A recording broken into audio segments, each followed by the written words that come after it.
राज्यभरातील 12 जिल्हा परिषदा आणि 125 पंचायत समित्यांसाठी आज मतदान 7438 उमेदवार निवडणुकीच्या मैदानात। मतदानासाठी निवडणूक यंत्रणा सज्ज, पोलीस बंदोबस्त तैनात।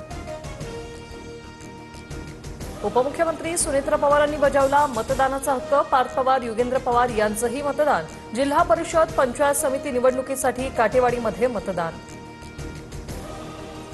सुनेत्रा पवारांच्या शपथविधीचा बाद निरर्थक आणि चुकीचा, रामदास कदमांच्या वक्तव्यावर मुख्यमंत्री फडणवीसांची टीका। दादांची राख विझण्याआधीच सुनेत्रा पवारांना शपथ घ्यायला लावली, रामदास कदमांचं वक्तव्य।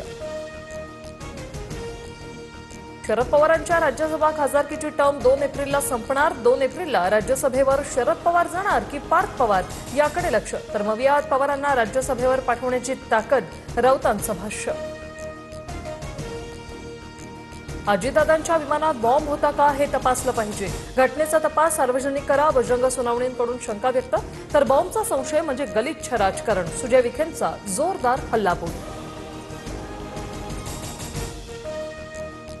दादांच्या विमान अपघाताची चौकशी जलद गतीने सुरू। चौकशीत काही आढळल्यास सरकार कारवाई करेल, मंत्री संजय शिरसाट यांची माहिती।